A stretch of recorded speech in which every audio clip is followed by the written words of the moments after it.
저는 김설아입니다.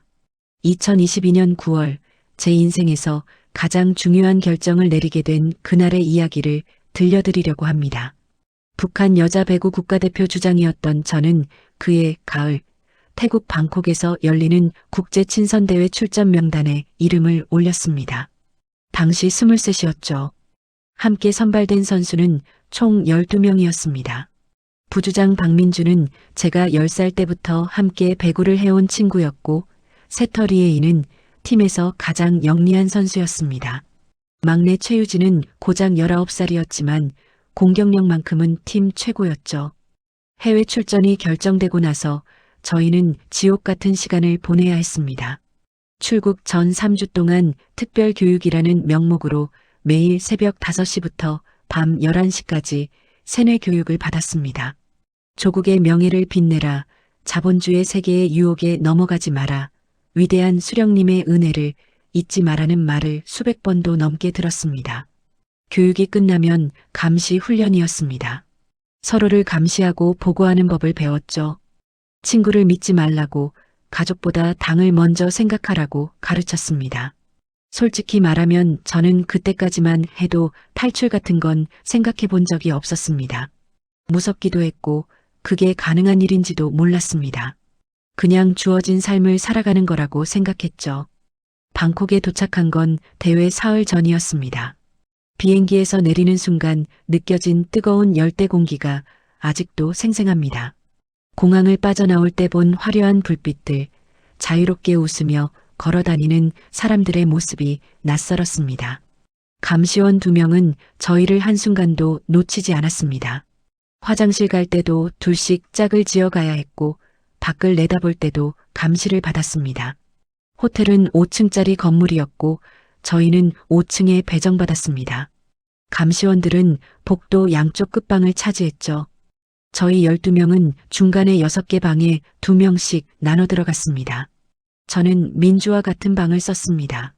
첫날 밤은 잠이 오지 않았습니다. 긴장도 됐지만 뭔가 모를 불안감이 계속 저를 짓눌렀습니다. 최근 몇 년간 저희 팀 성적이 좋지 않았습니다. 국제대회에서 계속 졌고 그때마다 혹독한 질책을 받았습니다. 다음에 또 지면 너희는 끝이다라는 말을 수도 없이 들었죠. 그 말이 무슨 뜻인지 저희는 알고 있었습니다. 탄광행 아니면 더 끔찍한 곳으로 보내진다는 뜻이었습니다. 새벽 2시쯤 됐을 겁니다. 목이 너무 말랐습니다. 침대 옆 탁자에 물이 없었고 복도에 정수기가 있다는 걸 기억했습니다. 민주는 깊이 잠들어 있었습니다. 저는 조용히 문을 열고 복도로 나갔습니다. 복도는 조용했습니다. 어두컴컴한 복도 끝에 정수기가 보였습니다. 그쪽으로 걸어가는데 갑자기 비상계단 쪽에서 담배 냄새가 났습니다. 저는 본능적으로 멈춰섰습니다. 비상계단 문이 살짝 열려 있었고 그 틈으로 희미한 불빛이 새어나왔습니다. 감시원 2명의 목소리가 들렸습니다. 저는 숨을 죽였습니다. 들키면 혼날 게 뻔했으니까요. 하지만 그들이 나누는 대화 내용에 저는 그 자리에 얼어붙고 말았습니다. 이번에 망신당하면 전원 회령 수용소행이야. 한 명이 말했습니다. 담배 연기를 내뿜는 소리가 들렸습니다. 위에서 이미 결정났어. 성적 나쁘면 선수 생활은 물론이고 재교육 대상이래. 다른 한 명이 대답했습니다. 목소리에 냉소가 섞여 있었습니다. 솔직히 얘네 실력으로는 힘들지 않겠어. 이번 대회 수준 높던데. 그러게. 뭐 우리야 상관없지. 우리는 감시만 잘하면 되니까. 둘은 낄낄대며 웃었습니다. 저는 심장이 터질 것 같았습니다. 다리가 후들거렸지만 그 자리를 벗어날 수가 없었습니다. 회령이면 사형 선고나 다름없는데 말이야. 애들이 그걸 알까? 모르니까 저렇게 순진하게 웃고 다니는 거지. 저는 천천히 뒤로 물러났습니다. 물은 마시지도 못하고 방으로 돌아왔습니다. 손이 떨렸습니다. 침대에 누웠지만 눈을 감을 수가 없었습니다. 회령 수용소라는 말이 머릿속에서 맴돌았습니다. 그곳이 어떤 곳인지 저희는 알고 있었습니다. 들어가면 살아나올 수 없는 곳이었습니다. 새벽 5시가 되자 민주가 일어났습니다. 저는 밤새 한숨도 자지 못했습니다. 민주는 제 얼굴을 보더니 깜짝 놀랐습니다. 설아 언니, 얼굴이 왜 그래? 밤새 잠도 안 잔 거야. 저는 대답할 수가 없었습니다. 목이 메었습니다. 민주는 제 옆에 앉았습니다. 무슨 일 있어? 저는 떨리는 목소리로 어젯밤 들었던 대화를 전부 이야기했습니다. 민주의 얼굴이 창백해졌습니다. 한참 동안 아무 말도 하지 않더니 민주가 조용히 말했습니다. 언니, 우리 어차피 죽을 거면. 민주는 말을 끝까지 잇지 못했습니다.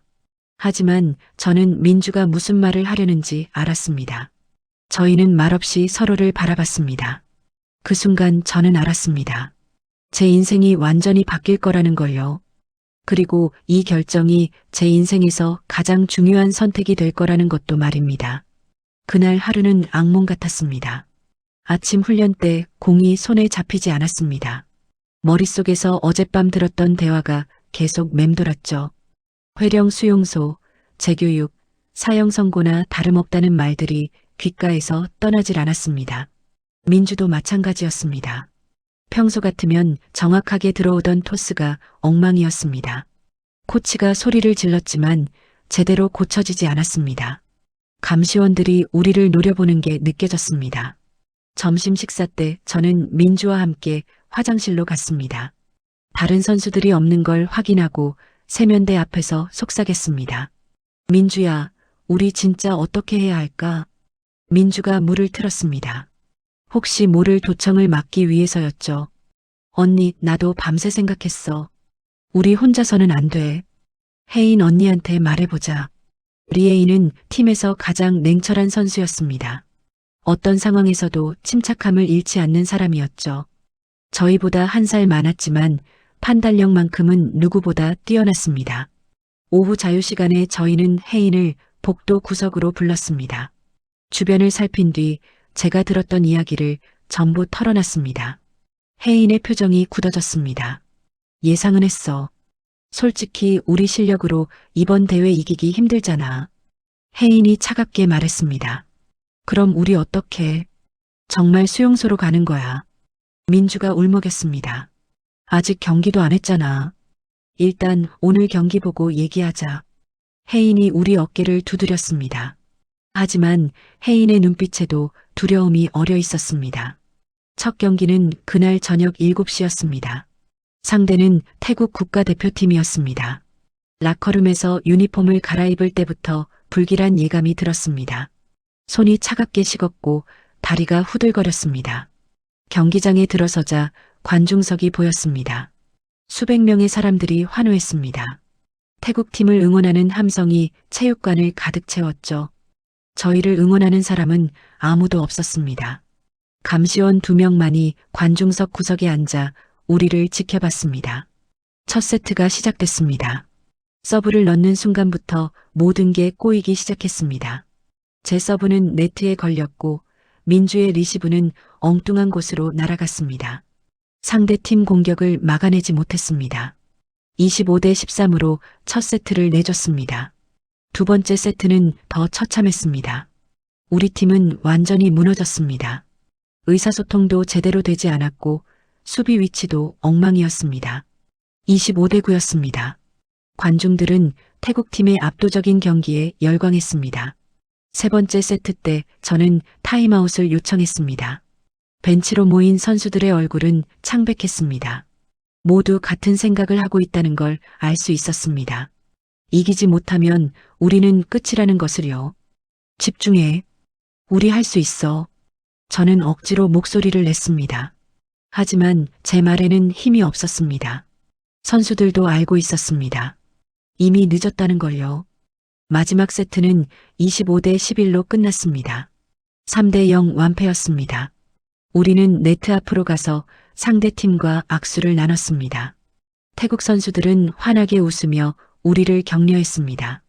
하지만 저는 그들의 얼굴도 제대로 보지 못했습니다. 관중석에 감시원들이 보였습니다. 두 사람 모두 표정이 굳어 있었습니다. 라커룸으로 돌아오는 복도가 그렇게 길게 느껴진 적이 없었습니다. 발걸음 하나하나가 무거웠습니다. 라커룸 문을 열자 감시원 2명이 이미 안에 서 있었습니다. 앉아. 한 명이 차갑게 명령했습니다. 우리는 벤치에 일렬로 앉았습니다. 아무도 고개를 들지 못했습니다. 너희들 평양 가면 끝이야. 각오해. 감시원이 냉소적으로 웃었습니다. 그 웃음소리가 귓가에 꽂혔습니다. 조국의 명예를 이렇게 짓밟고도 변명할 말이 있어? 다른 감시원이 우리를 한 명씩 노려봤습니다. 막내 유진이 흐느끼기 시작했습니다. 19살 아이는 어깨를 떨며 울음을 참으려 애썼지만 눈물이 멈추지 않았습니다. 울기는 울 시간에 반성이나 해. 감시원이 비웃었습니다. 저는 주먹을 꽉 쥐었습니다. 손톱이 손바닥을 파고들었지만 아프지 않았습니다. 분노와 두려움이 뒤섞여 온몸을 휘감았습니다. 내일 아침 일찍 평양에 보고 들어간다. 너희 운명은 거기서 결정될 거야. 감시원들은 그 말을 남기고 라커룸을 나갔습니다. 문이 닫히자 침묵이 흘렀습니다. 아무도 말하지 않았습니다. 할 말이 없었으니까요. 저는 민주와 혜인을 바라봤습니다. 두 사람도 저를 보고 있었습니다. 눈빛만으로도 충분했습니다. 우리는 같은 생각을 하고 있었습니다. 그날 밤 자정이 넘어서였습니다. 복도는 조용했습니다. 저는 민주와 함께 혜인의 방 앞에 섰습니다. 조심스럽게 문을 두드렸습니다. 혜인이 문을 열었습니다. 들어와. 우리는 욕실로 갔습니다. 혜인이 수도꼭지를 틀었습니다. 물소리가 욕실을 가득 채웠습니다. 언니들, 나 결정했어. 혜인이 먼저 말을 꺼냈습니다. 우리 지난 3년간 훈련소에서 배급 끊기고 매일 폭행당했잖아. 이번에 돌아가면 그것보다 더한 곳으로 가는 거야. 혜인의 목소리는 떨리지 않았습니다. 오히려 단호했습니다. 맞아. 어차피 죽을 바에는. 민주가 말했습니다. 탈출하자. 제가 마침내 그 단어를 입 밖으로 꺼냈습니다. 세 사람은 서로를 바라봤습니다. 물소리만이 욕실에 울려 퍼졌습니다.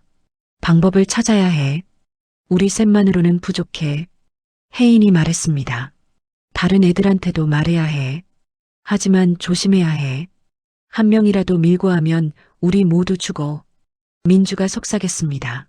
내일 새벽 훈련 때 한 명씩 불러내자. 화장실에서 따로 얘기하는 거야. 저는 계획을 세웠습니다. 세 사람은 고개를 끄덕였습니다. 그날 밤 저희는 새벽까지 구체적인 방법을 논의했습니다. 잠은 오지 않았지만 이상하게 두렵지는 않았습니다. 오히려 처음으로 희망이라는 게 보이는 것 같았습니다. 아주 작고 희미한 희망이었지만 그것만으로도 충분했습니다. 다음 날 새벽 5시 훈련이 시작됐습니다. 평소처럼 스트레칭과 기초 체력 훈련으로 시작했죠. 감시원들은 체육관 구석에 앉아 우리를 감시했습니다. 하지만 오늘은 평소보다 조금 느슨해 보였습니다. 어제 우리를 충분히 겁줬다고 생각했나 봅니다. 저는 훈련 중간중간 다른 선수들과 눈을 마주쳤습니다. 민주와 혜인도 마찬가지였습니다. 우리는 미리 정해둔 신호를 주고받았습니다. 손으로 머리를 쓸어 넘기는 동작, 그게 신호였습니다. 첫 번째는 공격수 정수진이었습니다. 21살이었고 저와 함께 5년째 국가대표로 뛰고 있었습니다. 제가 신호를 보내자 수진이 고개를 살짝 끄덕였습니다. 감시원님, 화장실 좀 다녀와도 될까요? 수진이 손을 들었습니다. 빨리 다녀와. 감시원이 귀찮다는 듯 손을 흔들었습니다. 2분 후 저도 화장실에 가겠다고 말했습니다. 감시원은 의심하지 않았습니다. 화장실에서 수진은 세면대에 물을 틀고 있었습니다. 저는 주변을 확인한 뒤 수진 옆에 섰습니다. 수진아, 너한테 할 말이 있어. 저는 최대한 차분하게 말했습니다. 어젯밤 내가 들은 이야기가 있어.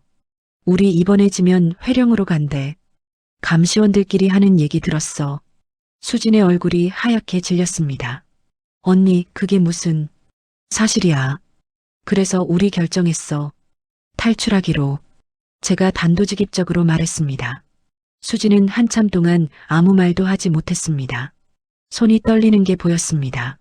언니, 그게 가능해? 우리 여권도 없잖아. 방법은 있어. 한국 대사관에 가면 돼. 민주가 찾아봤어. 저는 간단하게 설명했습니다. 같이 갈래? 아니면 여기 남을래? 선택은 내 몫이야. 수진은 고개를 숙였습니다. 10초쯤 지났을까요? 수진이 고개를 들었습니다. 눈에 눈물이 고여 있었습니다. 언니, 나도 갈래. 돌아가도 탄광이나 수용소뿐이잖아. 차라리. 수진이 눈물을 닦았습니다. 저는 수진의 손을 꽉 잡았습니다. 이런 식으로 한 명씩 화장실로 불러냈습니다. 리베로 강미영, 공격수 이성경, 세터 보조 한지은까지 4명을 더 설득했습니다. 다들 처음엔 놀랐지만 결국 동의했습니다. 돌아가도 희망이 없다는 걸 모두가 알고 있었으니까요. 점심시간이 되자 우리는 7명이 됐습니다. 나머지 5명이 남았습니다. 하지만 이 중에는 막내 유진도 있었고 나이가 많은 선수들도 있었습니다. 설득이 쉽지 않을 거라고 생각했습니다. 오후 자유시간에 감시원들이 중요한 말을 했습니다. 오늘 오후에는 시내 관광 허락한다. 대신 4명씩 조 짜서 움직여. 2시간 안에 돌아와야 해. 이건 기회였습니다. 저희는 재빨리 조를 짜기 시작했습니다. 이미 우리 편이 된 7명과 아직 모르는 5명을 적절히 섞었습니다. 첫 번째 조는 저와 민주, 그리고 아직 모르는 센터 박은희와 공격수 김나라였습니다. 2사람 모두 25살로 팀에서 가장 나이가 많았습니다.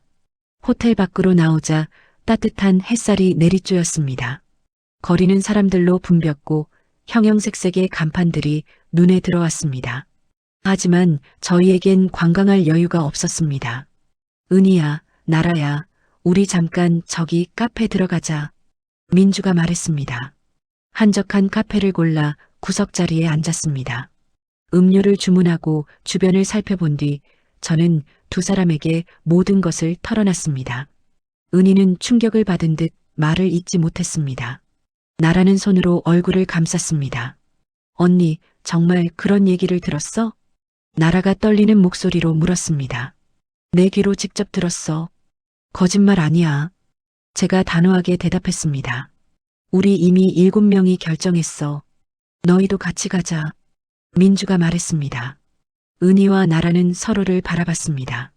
한참의 침묵이 흘렀습니다. 언니들, 나 사실 진작에 도망치고 싶었어. 나라가 조용히 말했습니다. 지난 3년 동안 지옥 같았잖아. 제대로 먹지도 못하고 매일 혼나고 폭행당하고 이게 사람 사는 게 아니잖아. 나라의 목소리에 분노가 섞여 있었습니다. 나도 같이 갈래. 어차피 돌아가도 희망 없어. 은희도 고개를 끄덕였습니다. 이제 9명이 됐습니다. 저희는 시내를 돌아다니는 척하며 중요한 장소를 확인했습니다. 한국 대사관의 위치를 찾는 게 급선무였죠. 민주가 호텔에서 몰래 검색해둔 주소를 보여줬습니다. 택시를 잡아탔습니다. 기사에게 주소를 보여주자 기사는 고개를 끄덕이며 출발했습니다. 15분 정도 걸렸습니다. 생각보다 가까웠습니다. 대사관 앞에 도착했을 때 저는 가슴이 두근거렸습니다.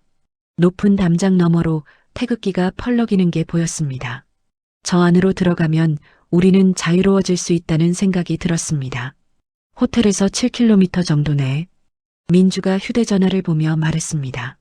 택시로 15분이면 충분해. 제가 중얼거렸습니다. 우리는 대사관 주변을 천천히 걸으며 지형을 파악했습니다. 정문의 위치, 경비의 수, 주변 건물들을 눈에 담았습니다. 호텔로 돌아오는 길에 다른 조들도 만났습니다. 혜인의 조에는 막내 유진이 있었습니다. 혜인이 제게 눈짓을 보냈습니다. 성공했다는 뜻이었습니다. 저녁 식사 후 저희는 감시원들 몰래 한 방에 모였습니다. 12명 전원이었습니다. 방은 비좁았지만 아무도 신경 쓰지 않았습니다. 그럼 모두 결정한 거지. 제가 조용히 물었습니다. 11명이 고개를 끄덕였습니다. 막내 유진이 손을 들었습니다. 언니, 나 어제 또 감시원한테 혼났어. 경기 망쳤다고. 유진의 목소리가 떨렸습니다. 이제 정말 못 참겠어. 19살인데 맨날 혼나고 위협받고 이게 뭐야? 유진이 눈물을 흘렸습니다. 옆에 있던 수진이 유진을 안아줬습니다. 괜찮아. 우리 이제 자유로워질 거야. 혜인이 유진의 등을 토닥였습니다. 저는 11명의 얼굴을 하나하나 바라봤습니다. 모두 각자의 이유로 이 결정을 내렸습니다. 두려움, 분노, 절망이 우리를 하나로 묶었습니다. 여권은 어떻게? 미영이 물었습니다. 감시원 방 금고에 다 있어. 우리가 가져올 수는 없어. 제가 대답했습니다. 민주가 찾아봤는데 여권 없어도 대사관 들어가면 보호받을 수 있대. 민주가 휴대전화 화면을 보여줬습니다. 화면에는 탈북자 보호 절차에 관한 내용이 떠 있었습니다. 신분을 증명할 수 있는 사진이라도 챙기자. 각자 증명사진 있는 사람은 꼭 가져와. 혜인이 제안했습니다. 언제 갈 건데? 성경이 물었습니다. 모레 새벽. 마지막 경기 끝나고 다음 날이야. 귀국 비행기 타기 8시간 전에 움직이는 거야. 저는 계획을 설명했습니다. 그 전날 밤에 감시원들한테 술을 먹여야 해. 만취시켜서 새벽에 못 일어나게 해야 해. 민주가 덧붙였습니다. 모두가 고개를 끄덕였습니다. 이제 준비할 시간은 하루밖에 남지 않았습니다. 하지만 우리는 각오가 돼 있었습니다. 실패하면 죽는다는 것도 알고 있었습니다. 그럼에도 우리는 선택했습니다. 자유를 위해서라면 목숨을 걸 가치가 있다고 믿었으니까요. 마지막 경기는 다음 날 저녁이었습니다. 상대는 베트남 팀이었죠. 경기 결과는 중요하지 않았습니다. 어차피 우리는 그날 밤을 마지막으로 북한 선수가 아니게 될 테니까요. 경기는 예상대로 졌습니다. 3대 1이었습니다. 감시원들의 얼굴은 더욱 차갑게 굳어졌습니다. 하지만 우리는 개의치 않았습니다. 라커룸에서 또 한 차례 질책이 쏟아졌지만 귀에 들어오지 않았습니다. 머릿속은 오직 새벽의 탈출 계획으로 가득했으니까요. 저녁 식사 후 저는 감시원들에게 다가갔습니다. 심장이 터질 듯 뛰었지만 최대한 자연스럽게 웃으며 말했습니다. 감시원님, 저희가 비록 경기는 못 이겼지만 해외 나온 기념으로 한 잔만 해요. 내일 돌아가면 언제 또 이런 기회가 있겠어요. 두 감시원은 서로를 쳐다봤습니다.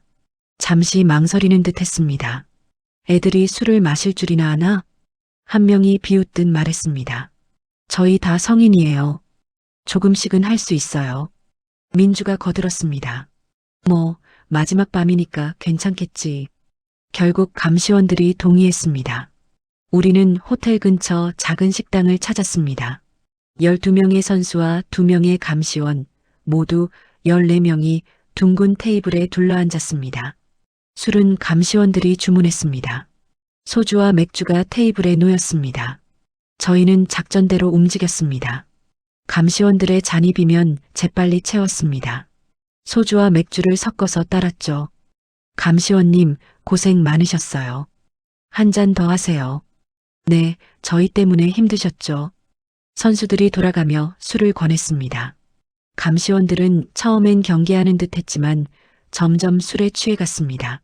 1시간쯤 지나자 두 사람 모두 얼굴이 빨갛게 달아올랐습니다. 야, 너희 이번에 정말 망쳤어. 알지? 한 감시원이 혀 꼬인 목소리로 말했습니다. 죄송해요. 저희가 부족했어요. 저는 고개를 숙이며 감시원의 잔에 술을 가득 채웠습니다. 그래도 마지막이니까 한 잔 더 하시죠. 혜인이 웃으며 말했습니다. 감시원은 주저없이 잔을 비웠습니다. 2시간이 지나자 두 감시원 모두 완전히 만취 상태가 됐습니다. 한 명은 테이블에 엎드렸고 다른 한 명은 비틀거리며 화장실을 들락거렸습니다. 이제 그만 들어가시죠. 내일 일찍 출발해야 하잖아요. 제가 말했습니다. 우리는 감시원들을 부축해 호텔로 돌아왔습니다. 두 사람 모두 제대로 걷지도 못했습니다. 각자의 방 침대에 눕히자 곧바로 코를 골기 시작했습니다. 방으로 돌아온 저는 민주와 마주 앉았습니다. 시계를 봤습니다. 밤 11시였습니다. 5시간 후야. 민주가 속삭였습니다. 응, 준비해야 해. 저는 가방을 꺼냈습니다. 필요한 건 많지 않았습니다. 증명사진 한 장, 여벌 옷 한 벌, 그게 전부였습니다. 여권이 없으니 짐도 최소한으로 줄여야 했습니다. 잠은 오지 않았습니다. 민주도 마찬가지였습니다. 우리는 침대에 누워 천장을 바라봤습니다. 시간은 너무 느리게 흘렀습니다. 새벽 4시가 되자 제 휴대전화 알람이 진동했습니다. 저는 재빨리 알람을 껐습니다. 민주도 일어났습니다. 두 사람 모두 이미 옷을 입고 있었습니다. 운동화 끈을 단단히 묶었습니다. 가방을 어깨에 맸습니다. 심호흡을 했습니다. 민주가 제 손을 잡았습니다. 언니 할 수 있어. 민주가 속삭였습니다. 저는 고개를 끄덕였습니다. 문을 조심스럽게 열었습니다. 복도는 조용했습니다. 어둠 속에서 다른 방문들이 하나둘 열리기 시작했습니다. 11명의 선수들이 하나씩 나왔습니다. 모두 같은 표정을 하고 있었습니다. 두려움과 결연함이 섞인 표정이었죠. 저는 앞장섰습니다. 천천히 복도를 걸었습니다. 감시원 방 앞을 지날 때 모두 숨을 죽였습니다. 문 안쪽에서 천둥 같은 코 고는 소리가 들렸습니다. 저는 안도의 한숨을 쉬었습니다. 비상계단 문을 열었습니다. 경첩이 삐걱거리는 소리가 유난히 크게 들렸습니다. 우리는 얼어붙었습니다. 하지만 아무 일도 일어나지 않았습니다. 저는 계단을 내려가기 시작했습니다. 5층에서 1층까지는 금방일 줄 알았습니다. 하지만 한층 한층 내려갈 때마다 시간이 멈춘 것 같았습니다. 발소리를 최대한 죽였습니다. 숨소리조차 조심스러웠습니다. 3층쯤 내려왔을 때였습니다. 아래층에서 발소리가 들렸습니다. 우리는 모두 멈춰 섰습니다.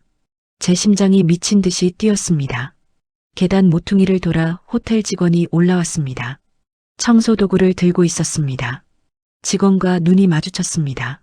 순간 시간이 멈춘 것 같았습니다. 민주가 재빨리 미소를 지으며 말했습니다. 조깅이요. 아침 운동이요. 민주는 태국어를 조금 할 줄 알았습니다. 직원은 의아한 표정을 지었지만 곧 고개를 끄덕이며 비켜섰습니다. 우리는 최대한 자연스럽게 그 옆을 지나쳤습니다. 1층에 도착했습니다. 정문으로는 나갈 수 없었습니다. 야간 경비가 있었으니까요. 우리는 미리 확인해둔 뒷문으로 향했습니다. 부엌 쪽 직원 출입구였습니다. 문을 밀었습니다. 잠겨있지 않았습니다. 문이 열리며 따뜻한 밤 공기가 얼굴을 스쳤습니다. 우리는 하나씩 밖으로 나갔습니다. 호텔 뒷골목이었습니다. 쓰레기통들이 줄지어 서 있었고 희미한 가로등 불빛만이 어둠을 밝히고 있었습니다. 저는 뒤를 돌아봤습니다. 12명 모두 무사히 나왔습니다. 새벽 4시 15분이야. 서둘러야 해. 혜인이 시계를 봤습니다. 우리는 큰 길로 향했습니다. 새벽 거리는 한산했습니다. 택시를 찾아 20분을 헤맸습니다. 발이 아팠지만 멈출 수 없었습니다. 호텔 정문 쪽으로 돌아왔을 때 대기 중인 택시 3대가 보였습니다. 저는 주저하지 않고 첫 번째 택시 문을 열었습니다. 한국 대사관이요. 제가 종이에 적어둔 주소를 보여줬습니다. 기사가 고개를 갸웃했습니다. 옆 택시 기사들도 우리를 쳐다봤습니다. 하지만 곧 고개를 끄덕이며 출발했습니다. 3대의 택시는 새벽 거리를 달렸습니다. 창밖으로 방콕의 야경이 스쳐 지나갔습니다. 아직 잠들지 않은 도시의 불빛들이 반짝였습니다. 저는 옆자리의 민주, 혜인, 수진을 바라봤습니다. 모두 창밖을 응시하고 있었습니다. 15분 후 택시가 멈춰 섰습니다. 높은 담장과 철문이 보였습니다. 담장 위로 태극기가 펄럭이고 있었습니다. 한국 대사관이었습니다. 우리는 택시에서 내렸습니다. 기사에게 돈을 지불했습니다. 3대의 택시가 떠나갔습니다. 대사관 정문 앞에 12명이 섰습니다. 시계를 봤습니다. 새벽 5시 10분이었습니다. 하지만 대사관 문은 굳게 닫혀 있었습니다. 불빛도 보이지 않았습니다. 아직 안 열었어. 민주가 떨리는 목소리로 말했습니다. 우리는 담벼락 그늘로 숨었습니다. 50분을 기다려야 했습니다. 그 50분이 평생보다 길게 느껴졌습니다. 담벼락에 등을 기댄 채 저는 시계만 쳐다봤습니다. 분침이 움직일 때마다 심장이 쿵쾅거렸습니다. 새벽 5시 20분, 30분, 40분. 시간은 고문처럼 천천히 흘러갔습니다. 막내 유진이 제 옆에 바짝 붙어 앉았습니다. 유진의 손은 얼음장처럼 차가웠습니다. 저는 유진의 손을 꽉 잡아줬습니다. 말은 하지 않았지만 우리 모두 같은 생각을 하고 있었습니다. 지금쯤 감시원들이 깼을까? 우리가 없어진 걸 알았을까? 추격조가 오고 있는 건 아닐까? 언니, 저기 차 온다. 성경이 속삭였습니다. 모두가 더 깊숙이 그늘로 몸을 숨겼습니다. 검은색 승용차 한 대가 천천히 지나갔습니다. 차는 다행히 그냥 지나쳤습니다. 하지만 우리의 공포는 더 커졌습니다. 지금 몇 시야? 혜인이 물었습니다. 5시 50분이야. 민주가 대답했습니다. 10분만 더 기다리면 됐습니다. 하지만 그 10분이 영원처럼 느껴졌습니다. 미영이 갑자기 흐느끼기 시작했습니다. 어깨가 들썩였습니다. 옆에 있던 은희가 미영을 안아줬습니다. 괜찮아. 조금만 더 참자. 은희가 속삭였습니다. 하지만 은희의 목소리도 떨리고 있었습니다. 저는 다시 시계를 봤습니다. 5시 55분이었습니다. 거리는 점점 밝아지기 시작했습니다. 새벽빛이 건물 사이로 스며들었습니다. 사람들이 하나둘 거리에 나타나기 시작했습니다. 우리 너무 눈에 띄는 거 아냐? 나라가 불안한 목소리로 말했습니다. 12명의 젊은 여자들이 대사관 담벼락에 숨어 있는 모습은 분명 이상했습니다. 조금만 더. 곧 문이 열릴 거야. 저는 최대한 침착하게 말했습니다. 하지만 제 손도 땀으로 흥건했습니다. 5시 58분, 59분. 저는 초침 소리가 들리는 것 같았습니다. 째깍째깍. 제 심장 박동과 같은 리듬이었습니다. 정확히 6시였습니다. 대사관 정문에서 소리가 났습니다. 경비원이 나타났습니다. 제복을 입은 남자가 철문의 자물쇠를 만지작거렸습니다. 지금이야. 제가 속삭였습니다. 우리는 일제히 일어났습니다. 하지만 다리에 힘이 들어가지 않았습니다. 50분 동안 쪼그리고 앉아 있었던 탓이었습니다. 경비원이 문을 열기 시작했습니다. 철문이 천천히 안쪽으로 열렸습니다. 바로 그때였습니다. 지금 뛰어. 저는 외쳤습니다. 12명이 동시에 달렸습니다. 담벼락 그늘에서 대사관 정문까지는 불과 20m였습니다. 하지만 그 거리가 무한히 멀게 느껴졌습니다. 경비원은 깜짝 놀라 뒤로 물러섰습니다. 저는 가장 먼저 철문 안으로 뛰어들었습니다. 그 뒤를 민주, 혜인, 수진이 따랐습니다. 나머지 선수들도 하나둘 철문 안으로 들어왔습니다. 대한민국 국민으로 보호해주세요. 저는 숨이 차서 제대로 말하기 힘들었습니다. 우리 북한 선수들입니다. 탈북했어요. 민주가 외쳤습니다. 경비원은 당황한 표정으로 우리를 바라봤습니다. 그리고 즉시 무전기를 꺼냈습니다. 긴급 상황 발생. 북한 주민들이 대사관에 진입했습니다. 경비원이 빠르게 말했습니다.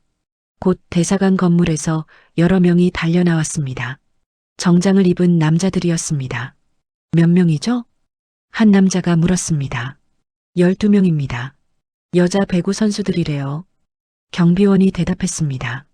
정장을 입은 남자가 우리를 빠르게 살펴봤습니다. 일단 안으로 들어오세요. 빨리요. 남자가 말했습니다. 우리는 대사관 건물 안으로 들어갔습니다. 현관을 지나 넓은 방으로 안내받았습니다. 의자들이 놓여 있었습니다. 앉으세요. 물 가져올게요. 한 여직원이 말했습니다. 저는 의자에 주저앉았습니다. 다리에 힘이 풀렸습니다. 옆을 보니 민주가 울고 있었습니다. 혜인도 수진도 모두 눈물을 흘리고 있었습니다. 저도 모르게 눈물이 쏟아졌습니다. 안도감이었을까요? 아니면 해냈다는 기쁨이었을까요? 저는 알 수 없었습니다. 그저 눈물이 멈추지 않았습니다. 정장을 입은 남자가 다시 나타났습니다. 저는 이 대사관의 영사입니다. 일단 안전하니까 안심하세요. 영사가 부드럽게 말했습니다. 북한 대사관에서 곧 항의가 들어올 겁니다. 하지만 여러분이 보호를 요청한 이상 우리는 여러분을 지킬 의무가 있습니다. 영사의 말에 우리는 또다시 울음을 터뜨렸습니다. 막내 유진은 바닥에 주저앉아 엉엉 울었습니다. 그날 하루는 정신없이 지나갔습니다. 신원 확인, 인터뷰, 서류 작성, 끝없이 질문이 이어졌습니다. 왜 탈북했는지, 어떻게 계획했는지, 가족은 어떻게 되는지, 저는 모든 것을 솔직하게 대답했습니다. 오후가 되자 북한 대사관에서 정말로 항의가 들어왔다고 했습니다. 하지만 한국 정부는 단호했습니다. 우리를 보호하겠다고 말했습니다. 일주일이 지났습니다. 그동안 우리는 대사관에서 지냈습니다. 밖으로 나갈 수 없었습니다. 북한 측에서 우리를 되찾으려 할 수도 있다고 했습니다. 드디어 한국행이 결정됐습니다. 특별 수송기를 보낸다고 했습니다. 그 소식을 들었을 때 저는 실감이 나지 않았습니다. 정말로 자유로워지는 건가? 정말로 한국에 갈 수 있는 건가? 방콕 공항에 도착했을 때 언론 카메라들이 우리를 향했습니다. 국제적인 이슈가 됐다고 했습니다. 북한 국가대표 선수단 전원이 탈북한 것은 전례가 없는 일이었으니까요. 비행기에 올랐습니다. 좌석에 앉아 안전벨트를 맸습니다. 옆자리에 민주가 앉았습니다. 민주가 제 손을 잡았습니다. 언니, 우리 해냈어. 민주가 웃으며 말했습니다. 저는 고개를 끄덕였습니다. 비행기가 이륙했습니다. 창밖으로 방콕의 풍경이 점점 작아졌습니다. 4시간 후 비행기는 인천공항에 착륙했습니다. 비행기 문이 열렸습니다. 차가운 공기가 들어왔습니다. 한국의 공기였습니다. 공항을 빠져나오자 또다시 카메라들이 우리를 비쳤습니다. 하지만 저는 신경 쓰지 않았습니다. 저는 그저 하늘을 올려다봤습니다. 자유의 하늘이었습니다. 드디어 자유의 땅에 왔다. 제가 중얼거렸습니다. 11명의 선수들이 저를 껴안았습니다. 우리는 서로를 아는 채 한참을 울었습니다. 행복한 눈물이었습니다. 버스를 타고 하나원으로 향했습니다. 탈북자들이 정착 교육을 받는 곳이라고 했습니다. 앞으로 몇 달간 그곳에서 새로운 삶을 준비하게 될 거라고 했습니다. 하나원에 도착했을 때는 저녁이었습니다. 건물은 생각보다 현대적이었습니다. 안내를 받아 숙소로 갔습니다. 방에는 침대 2개와 책상, 옷장이 있었습니다. 깨끗했습니다. 화장실에 들어갔습니다. 세면대 옆에 이상한 기계가 있었습니다. 버튼을 눌러봤습니다. 차가운 물이 나왔습니다. 다시 버튼을 눌렀습니다. 이번엔 뜨거운 물이 나왔습니다. 자동 정수기였습니다. 민주야, 이것 봐. 저는 신기해서 계속 버튼을 눌렀습니다. 민주도 다가와 함께 봤습니다. 대박이다. 이게 다 우리가 쓸 수 있는 거야. 민주가 감탄했습니다. 책상 위에는 스마트폰이 놓여 있었습니다. 개인용이라고 적혀 있었습니다. 이게 정말 우리 거예요. 제가 직원에게 물었습니다. 네, 여러분 개인 물건입니다. 마음껏 사용하세요. 직원이 웃으며 대답했습니다. 저는 스마트폰을 손에 들었습니다. 북한에서는 상상도 할 수 없는 일이었습니다. 눈물이 또 나려고 했습니다. 이런 작은 것들이 저에게는 기적처럼 느껴졌으니까요. 하나원에서의 첫 주는 정신이 없었습니다. 매일 교육을 받았습니다. 한국 사회에 대해, 자본주의 경제에 대해, 민주주의에 대해 배웠습니다. 처음 듣는 개념들이 많았습니다. 머리가 복잡했지만 모든 게 새로웠습니다. 가장 신기했던 건 자유였습니다. 아침에 일어나는 시간을 스스로 정할 수 있었습니다. 밥을 먹을지 말지도 제 선택이었습니다. 누구도 저를 감시하지 않았고 누구도 제게 소리를 지르지 않았습니다. 2주째 되던 날 처음으로 외출 허가가 났습니다. 직원의 안내를 받아 서울 시내로 나갔습니다. 12명이 함께 버스를 탔습니다. 버스 안에서 본 풍경은 충격적이었습니다. 모든 사람이 스마트폰을 보고 있었습니다. 옷차림도 자유로웠습니다. 화려한 색깔의 옷, 짧은 치마, 찢어진 청바지. 북한에서는 상상도 할 수 없는 모습들이었습니다. 명동이라는 곳에 도착했습니다. 거리는 사람들로 가득했습니다. 간판들이 눈부시게 빛났습니다. 낮인데도 불빛들이 화려했습니다. 언니, 저기 편의점이래. 유진이 제 팔을 잡아 끌었습니다. 편의점 안으로 들어갔습니다. 그 순간 저는 그 자리에 얼어붙었습니다. 진열대가 음식으로 가득했습니다. 과자, 빵, 음료수, 도시락, 컵라면. 한 번도 본 적 없는 것들이 셀 수 없이 많았습니다. 색깔도 화려했습니다. 포장도 예뻤습니다. 이거 다 살 수 있는 거예요. 민주가 직원에게 물었습니다. 네, 돈만 있으면 언제든지 살 수 있어요. 직원이 대답했습니다. 저는 천천히 진열대 사이를 걸었습니다. 손으로 하나하나 만져봤습니다. 진짜인지 확인하고 싶었습니다. 언니 있나? 이거 사도 돼? 유진이 초콜릿을 들고 물었습니다. 응, 사. 우리한테 용돈 줬잖아. 제가 대답했습니다. 유진은 환하게 웃으며 여러 개를 집었습니다. 다른 선수들도 이것저것 집기 시작했습니다. 계산대 앞에 섰습니다. 직원이 바코드를 찍었습니다. 삐 소리가 났습니다. 금액이 화면에 떴습니다. 저는 떨리는 손으로 돈을 냈습니다. 직원이 물건을 봉투에 담아줬습니다. 밖으로 나와 벤치에 앉았습니다. 12명이 각자 산 과자를 뜯었습니다. 저는 초콜릿을 입에 넣었습니다. 달콤한 맛이 입안 가득 퍼졌습니다. 여기가 천국인가? 혜인이 중얼거렸습니다. 모두가 고개를 끄덕였습니다. 북한에서는 배급이 끊겼고 먹을 것이 없었습니다. 훈련만 시켰습니다. 배고픔은 일상이었습니다. 하지만 여기는 달랐습니다. 먹을 것이 넘쳐났습니다. 원하면 언제든 살 수 있었습니다. 이런 세상이 존재한다는 게 믿기지 않았습니다. 저녁이 되자 거리의 불빛은 더욱 화려해졌습니다. 건물마다 조명이 켜졌습니다. 광고판들이 빛났습니다. 24시간 내내 이렇게 밝은 거냐고 물었습니다. 직원은 당연하다고 대답했습니다. 북한에서는 밤이 되면 암흑이었습니다. 전기가 없었으니까요. 가로등도 켜지지 않았습니다. 하지만 여기는 밤이 낮처럼 밝았습니다. 여기가 천국인가요? 이번엔 제가 물었습니다. 직원이 웃었습니다. 여기는 서울이에요. 대한민국 수도죠. 직원의 말에 저는 또다시 눈물이 났습니다. 이렇게 평범한 삶이 우리에게는 꿈 같았으니까요. 하나원으로 돌아오는 버스 안에서 저는 창밖을 계속 바라봤습니다. 스쳐 지나가는 풍경들을 눈에 담았습니다. 이 모든 게 꿈이 아닐까 두려웠습니다. 3개월이 지났습니다. 교육과정이 끝나갈 무렵 한국배구연맹에서 연락이 왔습니다. 면담을 하고 싶다고 했습니다.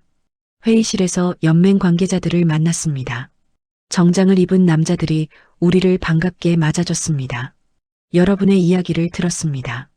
용기 있는 결정이었어요. 한 남자가 말했습니다. 실업팀에서 여러분을 원합니다. 입단 제의가 들어왔어요. 다른 남자가 서류를 꺼냈습니다. 저는 민주와 눈을 마주쳤습니다.